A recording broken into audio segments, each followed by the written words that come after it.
Salam sejahtera semuanya kepada para penonton tanya jawab yang berbahagia. Semoga video ini bisa memberikan pengetahuan dan edukasi kepada para penonton, dan jangan lupa untuk like dan subscribe channel ini ya. Ya, selamat malam Arizal. Ya, selamat malam. Ya, silakan saudaraku. Ini saya tanya tadi, saya mengikuti dari tadi, ya.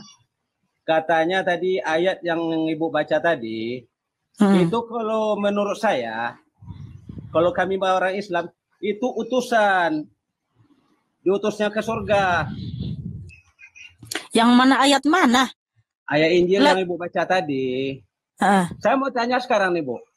Kebenaran Alkitab itu ada nggak? Coba tunjukkan kebenaran Alkitab tuh. Kebenaran Alkitab itu, ya. Di mana Alkitab ini yang terlebih dahulu ada ya. Iya, dari semua kitab-kitab.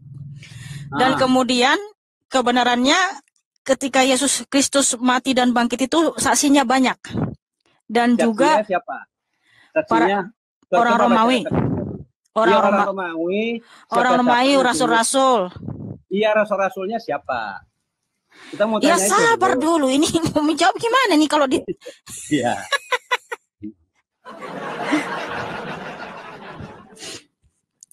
Oke, jadi gini saudaraku ya. Saksi kebangkitan Tuhan Yesus yang mati dan bangkit itu ada Bunda Maria, ada rasul-rasulnya, ada murid-muridnya, begitu juga dengan orang Romawi, orang Yahudi. Makanya yang non-Kristen pun menuliskan bahwa Yesus Kristus pernah disalib, yaitu Tacitus, Plinius yang Muda, Josephus Flavius, literatur Rabis Yahudi, dan masih banyak lagi yang lain. Ayat berapa tuh, Bu? Hah? Ayat berapa itu? Ini bisa dibaca di Markus 15-16, Matius 25-28, Yohanes 20, bisa dibaca di situ. Iya bunyinya, soalnya saya bisa bandingkan Markus itu pengeluarannya tahun berapa, nanti saya baca nanti lagi pengeluaran tahun 17. Abad 17 nanti, pasti lain pula bunyinya lagi nanti itu. Nggak sama nanti Bu, yang persilama nggak sama nanti itu. Itulah. Coba Ibu baca dulu yang itu nanti. Persilama gimana maksudnya? Ibu kan Alkitab yang apa? Yang mana persilama? Yang mana persilama? Persilama tuh dengan itu berbeda. Yang mana? Ke-16, abad ke-17, abad ke-18, abad ke-19, abad ke-20 itu nggak ada, pasti ada perubahannya nanti. Oke. Yang mana berubah? Tunjukkan. Saya ada kitab yang apa nanti ini. Soalnya saya nggak di rumah nih. Kenapa bisa saya tunjukkan? Nah, saya udah dibandingkan semuanya, Bu. Kebenaran Alkitab dengan Al-Quran. Ya, ini, tunjukkan saja. Iya, saya ini di warung ini. Saya ngikutin dari tadi. Iya, saya mau tanya sama kamu, ya. Ada nggak sejarawan di tahun abad pertama, sejarawan 2 orang, ya sejarawan, yang menuliskan bahwa Nabi Isa tidak disalib tapi diserupakan? Diserupakan di dalam Al-Quran ada, Bu. Kebenaran itu. Bukan bukti sejarahnya, data sejarahnya ada nggak? Kalau sejarahnya, kalau masalah Yesus disalib itu, saya nggak saya baca, Bu, karena saya pedoman dari kitab Al-Quran. Lah, kan tadi kamu mau bertanya tentang kebenaran itu bagaimana? Kan harus sesuai dengan data sejarah. Mohon maaf kalau kitab suci bertentangan dengan data sejarah, itu cuma legenda. Nggak, nanti kan gini, saya nggak bawa buku nih, soalnya saya lagi di warung nih duduk kan. Kalau saya di rumah, masa paling nggak sebutkan. Contohnya gini. Iya. Tunggu dengar. Contohnya gini, bentar Bang, ya. Iya. Saksi dari penyaliban itu adalah ya orang Romawi, orang Yahudi, rasul-rasul, dan juga Bunda Maria, di mana tercatat di Matius, Markus, Lukas, Yohanes, itu ya dari internal, dari dalam. Nah, dari eksternal ada sejarawan ya, lebih dari 5 orang, yaitu Tacitus, Plinius yang muda, Josephus Flavius, ya literatur Rabinis Yahudi, dan masih banyak yang lain. Mereka menuliskan di tahun 33 Masehi yang namanya Yesus Kristus benar-benar disalib, Bang, mati dan bangkit gitu. Benar-benar disalib dan mati gitu. Itu batas sejarahnya. Jadi ada kebenarannya gitu loh. Dikonfirmasi dengan kebenaran sejarah. Nah, saya tanya, di mana ada di abad pertama ada sejarawan yang menuliskan bahwa Nabi Isa tidak disalib tapi diserupakan? Mana kalau zaman Nabi Muhammad, Bu, itu kan duluan tahun Masehi lagi dulu kan, daripada tahun Hijrah kan. Iya, Muhammad ada abad ke-6 kan? Abad ke-6 Iya. apa abad ke-5? Abad ke-6 ya, Islam ya, baru ada ya. Abad ke-6. Ya. Nah, di abad pertama siapa yang ada penulisnya bahwa Nabi Isa tidak disalib tapi diserupakan gitu loh. Kalau di dalam Al-Quran yang dibacakan itu bahwa Nabi Isa itu bukan disalib, diganti dengan serupa. Iya, siapa sejarawan yang menulis itu bukti bahwa itu adalah suatu kebenaran gitu. Kan harus ada yang mengkonfirmasi, data sejarahnya harus valid. Itu bukan sejarah, Bu. Itu dari Al-Quran, dari terus apa dong kalau gitu? Berarti itu pernah terjadi atau bagaimana? Terjadi kan kalau kami kan. Ya kalau terjadi mana data sejarahnya, Bang? Kalau kami sejarah tuh, Bu, itu bukan dari Al-Quran. Kalau sejarah nggak ada dari Al-Quran, Bu. Ya mohon maaf tadi makanya saya bilang ya. Ini Alkitab ini adalah kebenaran sejati karena apa? Tidak bertentangan dengan sejarah. Bisa diinformasi dengan sejarah. Artinya kan? Kebenarannya valid gitu loh. Iya tuh bagi Ibu. Kalau bagi saya itu tidak. Nah makanya jangan asal sembarangan, Bang, bilang Alkitab kami diubah-ubah gitu. Terus bilang cuma itu Tuhan Yesus utusan. Tapi kamu nggak pernah berbicara sesuai data dan sesuai dalil. Nah begitu, Bang. Saya rasa belajar yang sungguh-sungguh aja lagi, Bang ya. Makasih, Bang. Tuhan harus mengasihimu dan mengampunimu. Ya, karena kamu bilang Alkitab diubah-ubah, ternyata tidak bisa membuktikan. Makasih, sorry. Selamat malam, Sarmana Lisu. Sarmana Lisau. Ya. Silakan buka kamera. Ini saya mau udah buka nih, kan enggak ada ya sebenarnya.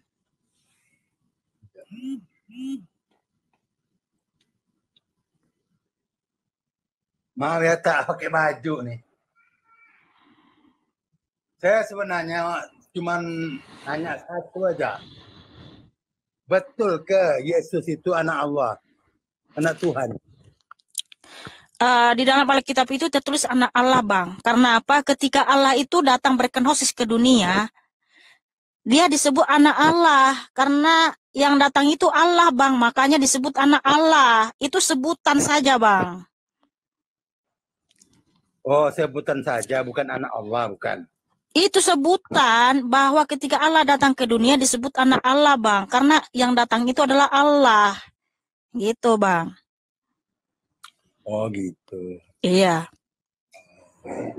Sebab saya dengar ada orang Kristus ini cakap. Orang Kristus, orang Kristen. Orang Kristen cakap Nabi Isa itu anak Allah cakap. Gitu.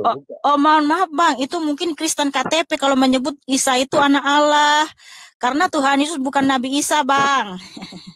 Oh ya, Kak. Oh. Ya, bukan. Kalau Yesus Nabi apa?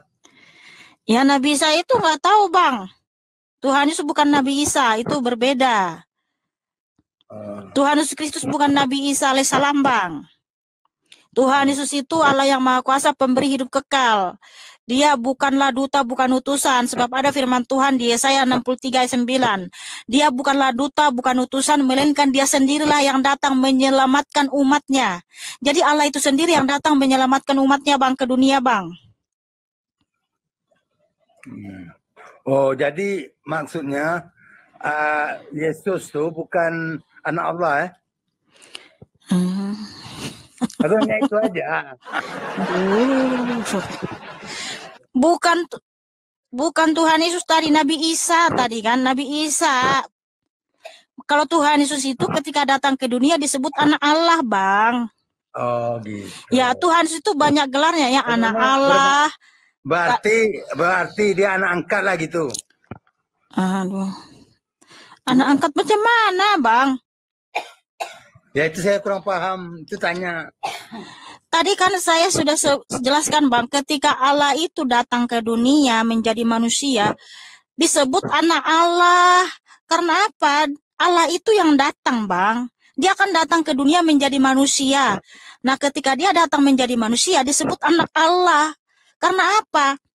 Dia bukan manusia seperti kita yang kodratnya dari tanah, dari benih sel telur dan sel sperma, dari benih Adam. Kalau Tuhan Yesus itu kan bukan dari benih Adam, bukan dari benih Bunda Maria. Tapi kan Allah itu yang datang ke dunia Bang, berkenosis menjadi manusia. Nah, ketika dia datang berkenosis menjadi manusia, disebut anak Allah. Gitu Bang. Jadi berarti Allah ini dulu ada menjelma ya ke dunia? Iya. Gitu. Nah, karena kalau Allah itu datang dalam keadaan yang sesungguhnya, firman Tuhan, tidak seorang pun yang bisa memandang wajahku itu dapat hidup. Jadi kalau dia datang dengan segala kebesarannya, dengan segala cahayanya yang tak terhampiri itu, ya kita hangus Bang. Jangankan kita, bumi ini aja hangus. Nah, supaya dia bisa tinggal bersama-sama dengan kita di bumi ini, dia harus merendahkan dirinya Bang, ya. Merendahkan dirinya menjadi manusia supaya dia bisa kita lihat. Iya. Ya, oke. Karena dia pun datang Bang untuk menyelamatkan kita juga, bukan datang asal-asal gitu aja. Dia datang untuk menyelamatkan umat manusia dari alam maut. Nah, alam maut ini kan bisa terbuka harus melalui darah yang kudus. Nah, makanya Tuhan Yesus memberikan darahnya di atas kayu salib supaya kita bisa diampuni dan bisa bangkit Bang. Kenapa harus melalui darah? Karena nyawa manusia ada dalam darahnya, dan darah pengantar antara nyawa, yaitu yang tertulis di Imamat 17 ayat 11. Jadi kalau manusia ini punya darah yang suci Bang, darah yang mulia, kita nggak akan mati. Tapi kenapa kita mati? Karena darah kita sudah berdosa, makanya kita mati. Nah, orang yang mati ini membutuhkan darah yang suci, darah yang berkuasa Bang, supaya kita bangkit lagi. Nah, itulah darah Tuhan Yesus. Darah Tuhan Yesus itu membersihkan, menyucikan, dan menghidupkan Bang. Oh, jadi maksudnya kalau Yesus ini tidak mati lah gitu? Dia mati dan bangkit Bang, hidup kekal abadi selama-lamanya. Tuhan Yesus berfirman, Wahyu 1 ayat 17-18. Jangan takut, akulah yang awal dan akulah yang akhir. Aku telah mati, namun lihatlah aku hidup abadi selama-lamanya, dan aku memegang kunci kerajaan maut. Karena apa? Tuhan Yesus telah mengambil kunci kerajaan maut, karena dia telah memberikan pengampunan di atas kayu salib melalui darahnya yang kudus. Sebentar Bu ya, saya dengar Ibu cakap kalau orang Kristus nih, kalau tak ada dosa dia tak akan mati gitu. Memang betul, kalau manusia itu nggak ada dosa, darahnya suci, nggak akan mati Bang. Oh gitu. Iya, kenapa manusia mati? Karena kita sudah berdosa Bang. Sebab upah dosa ialah maut, Roma 6 ayat 23. Oh, kalau kami enggak, kalau kami orang umat Nabi Muhammad nih, orang yang hidup akan mati gitu. Ya kenapa mati? Dosa enggak berdosa tetap akan mati. Loh, berarti Tuhan menciptakan manusia untuk mati gitu. Tuhan apa menciptakan manusia untuk mati? Pokoknya hidup akan mati lah gitu. Oh, pokoknya ya. Oke lah Bang, kalau udah pokoknya Bang, gimana lagi kita mau nanya itu kalau udah pokoknya. Oke ya. Okay. Ya, makasih Bang. Tuhan Yesus mengasihimu Bang. Tepuk tangan buat Sarman yang cakep dan manis.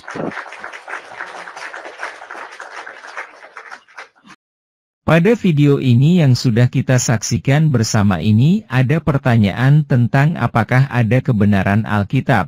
Siapakah saksi dari Yesus waktu disalib?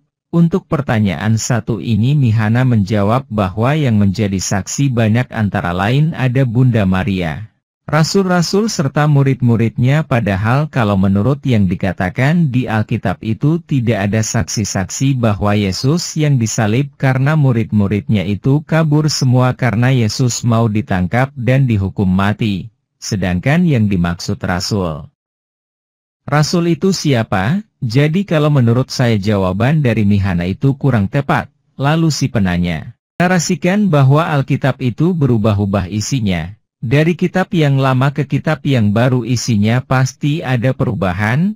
Sayang di saat Mihana menanyakan buktinya si penanya tidak bisa menunjukkan buktinya. Dan lagian itu bukan data dari Alkitab tapi dari Al-Quran. yaitu berarti menyamakan keimanan orang dengan keimanan sendiri, itu tidak boleh ya. Jawabannya lihat ayat di Alkitab. Markus 15, lihat perikopnya. Yohanes 20, lihat perikopnya.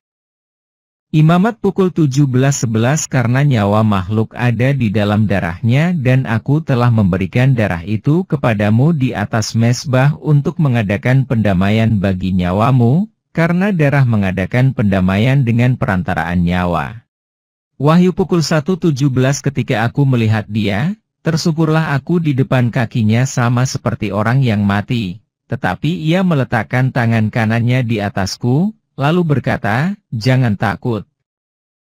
Aku adalah yang awal dan yang akhir. Wahyu pukul 1:18 dan yang hidup. Aku telah mati, namun lihatlah, aku hidup, sampai selama-lamanya dan aku memegang segala kunci maut dan kerajaan maut.